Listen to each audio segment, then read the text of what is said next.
नमस्कार, आपका स्वागत है।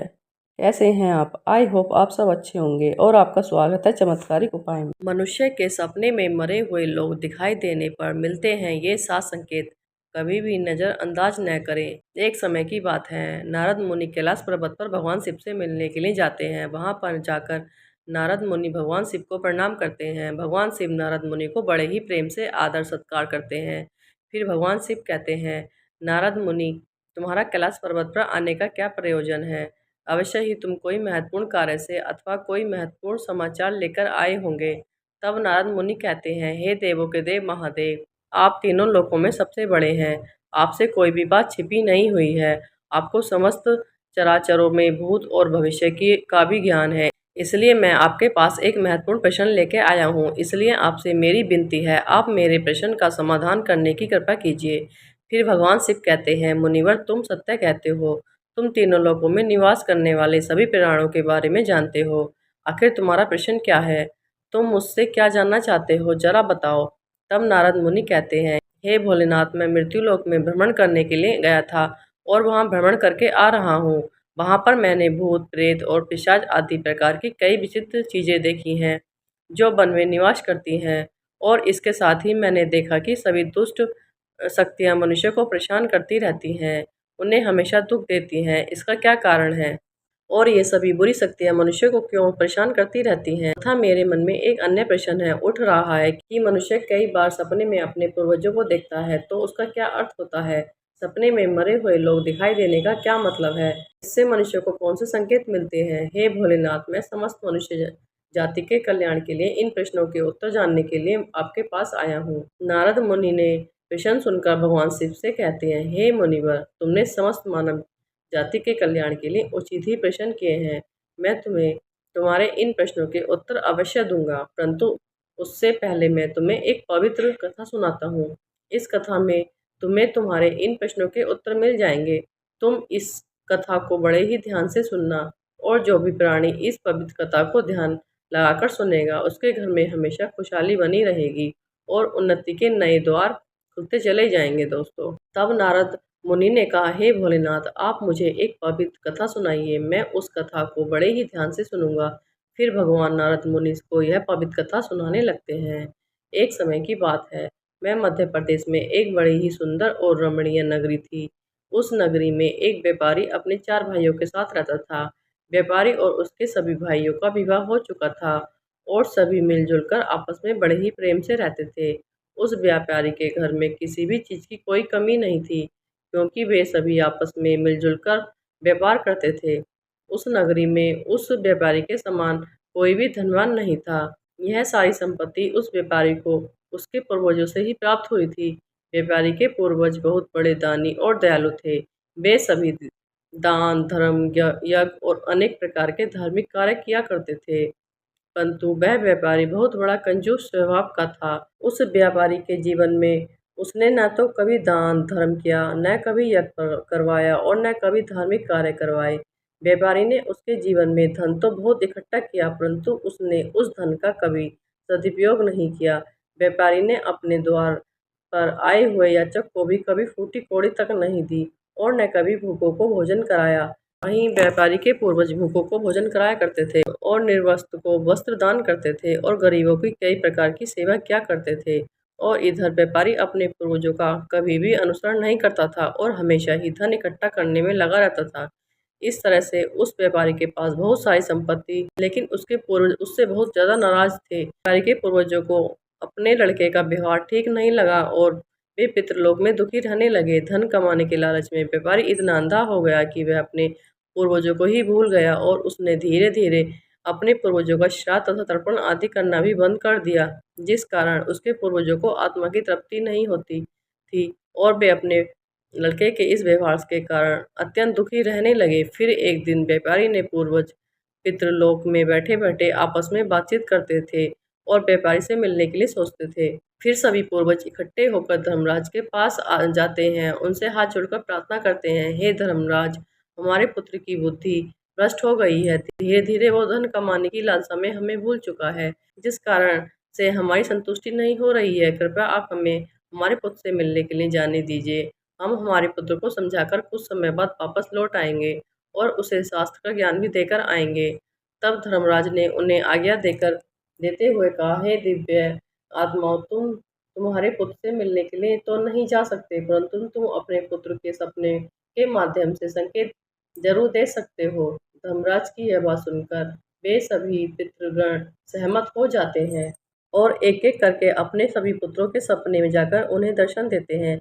सबसे पहले वो अपने बड़े पुत्र उस व्यापारी के सपने जाकर दर्शन देते हैं और संकेत देते हैं, परंतु उसका बड़ा बेटा उन संकेतों को समझ नहीं पाता और अगले ही दिन वह उस सपने को भूल जाता है और अपने पितरों के द्वारा दिए गए संकेतों को नजरअंदाज कर देता है। फिर वे सभी पितृगण अपने दूसरे पुत्रों के सपने में जाकर उन्हें भी दर्शन देते हैं और संकेत देते हैं, लेकिन फिर वे भी उन सपनों को नजरअंदाज कर देते हैं।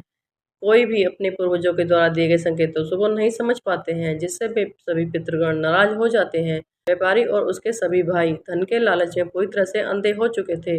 वे सभी अपने पूर्वजों द्वारा दिए गए संकेतों को नहीं समझ सके। फिर भगवान शिव कहते हैं, सुनो मुनिवर, इस तरह से पितरों के सपने में दर्शन देने से कुछ ही दिनों बाद उस व्यापारी को व्यापार में नुकसान उठाना पड़ता है और धीरे धीरे करके उसका व्यापार चौपट हो जाता है और इस कारण से उसकी सारी संपत्ति नष्ट हो जाती है और धीरे धीरे करके उन सभी भाइयों में लड़ाई झगड़े होने लगते हैं। अपने पूर्वजों द्वारा जमा की हुई सारी जमीन जायदाद और यहाँ तक कि अपने घरों को भी बेच डालते हैं और पूरी तरह से वे सभी बर्बाद हो जाते हैं और सभी भाई अलग अलग हो जाते हैं और अपना अपना लालन पोषण करने में लग जाते हैं। और उधर स्वर्गलोक में पितरों की अपने पुत्रों की ऐसी दुर्गति देखकर बहुत कष्ट होने लगता है।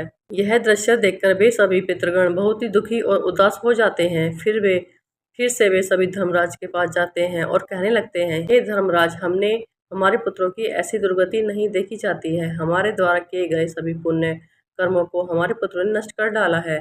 कृपया आप कुछ ऐसा उपाय कीजिए जिससे हमारे पुत्रों को उनकी भूल का पता चल जाए। भगवान शिव कहते हैं, हे सुनो मुनिवर। फिर धर्मराज उन पुत्रों से कहते हैं, हे दिव्य आत्माओं, तुम्हारी इस व्यथा को मैं अच्छी तरह से समझता हूँ, इसलिए मैं तुम्हारी अवश्य ही सहायता करूँगा। फिर धर्मराज एक ब्राह्मण का रूप धारण करके पृथ्वीलोक पर जाते हैं और उन पितरों के पुत्रों को मिलने के लिए जाते हैं और वह सबसे पहले व्यापारी के घर जाते हैं। वह व्यापारी बिस्तर पर पड़ा हुआ था, क्योंकि वह उस व्यापारी को कई प्रकार की बीमारी ने घेर रखा था। अब उस व्यापारी की पत्नी ने उस ब्राह्मण का आदर सत्कार किया और दान दक्षिणा देने लगती है। तो वह ब्राह्मण कहता है, बेटी, तुम्हारे घर में पितृदोष है, इस कारण मैं तुम्हारे पति की यह दशा हुई है। तुम्हारे पति के कर्मों के कारण तुम्हारे पूर्वज तुमसे नाराज हो गए हैं।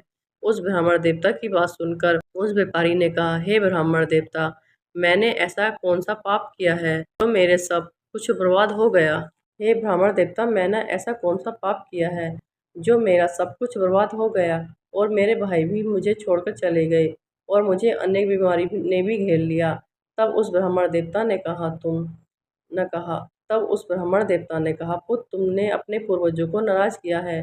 तुम्हारे पूर्वज ने जो भी संपत्ति और पुण्य अर्जित किया था, उसे तुमने और तुम्हारे भाइयों ने मिलकर नष्ट कर दिया है, जिस कारण से तुम्हारी और तुम्हारे भाइयों की ऐसी दुर्दशा हुई है।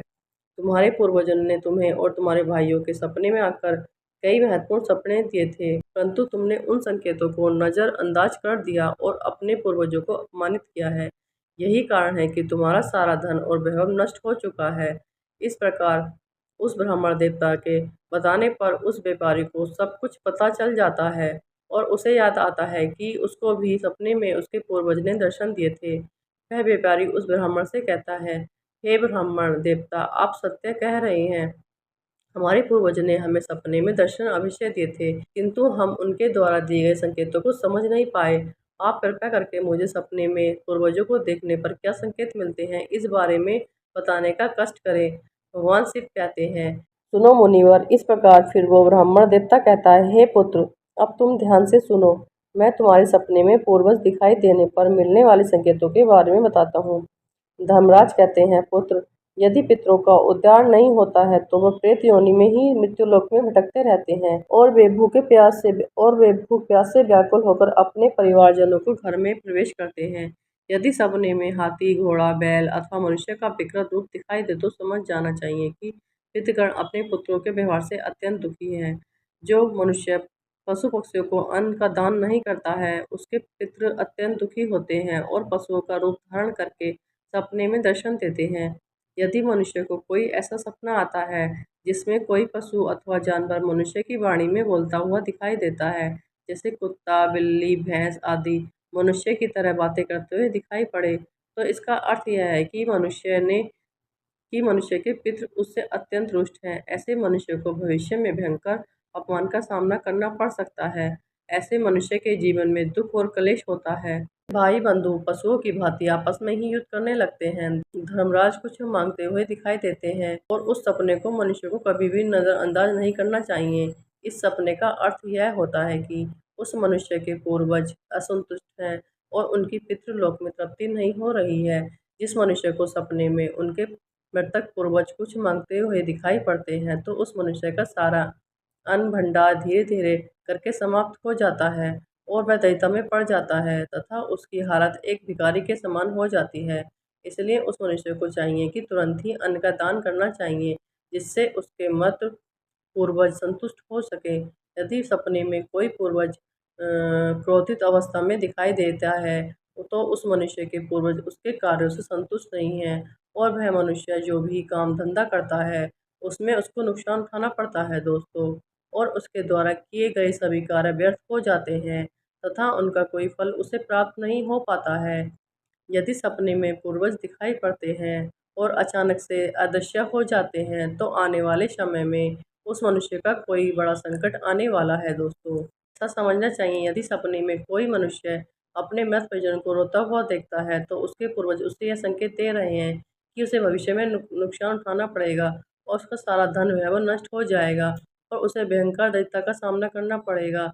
आने वाले संकट की घड़ी को देखकर पूर्वज सपने में रोते हुए दिखाई पड़ते हैं। यदि सपने में पूर्वज गंदे और मैले वस्त्र पहने हुए दिखाई देते हैं, तो निश्चय ही उस मनुष्य का सारा धन नष्ट हो जाएगा और वह धनी और वह धनहीन हो जाएगा। तब वह ब्राह्मण देवता कहता है, हे पुत्र, यदि तुमने भी इस प्रकार के सपने दिखाई पड़े, तो तुम्हें अपने पूर्वजों को प्रसन्न करने के लिए दान, धर्म, श्राद्ध आदि कर्म करने चाहिए, जिससे तुम्हारे सभी कष्ट दूर होंगे। उस ब्राह्मण की यह बात सुनकर उस व्यापारी को अपनी गलती का एहसास हो जाता है और वह तुरंत ही अपने भाइयों के पास जाता है और उन्हें ब्राह्मण देवता के द्वारा बताई गई बात बता देता है। फिर सभी भाइयों को समझ में आ जाता है कि उनके पूर्वज उन्हें सपने में आकर संकेत दे रहे हैं। फिर वे सभी भाई मिलकर नदी के तट पर जाते हैं और अपने पूर्वजों के श्राद्ध, तर्पण, दान, दक्षिणा आदि कार्य करते हैं और अपने पितरों को संतुष्ट करते हैं। फिर एक दिन उनके पूर्वज उनके सपने में आकर उन्हें दर्शन देते हैं और उन्हें नाना प्रकार के संकेत देते हैं। भगवान शिव कहते हैं, हे मुनिवर, जब मनुष्य के पूर्वज संतुष्ट हो जाते हैं, तब मनुष्य को अनेक प्रकार के संकेत प्राप्त होते हैं। यदि सपने में मृत परिजन अपने या अपने परिवार वालों के सिर पर हाथ फेरते दिखते हैं, तो इस सपने का अर्थ है कि उनके पूर्वज बहुत ही प्रसन्न हैं और पूर्वज ये संकेत दे रहे हैं कि उस मनुष्य के जीवन में बहुत ही अच्छा समय आने वाला है।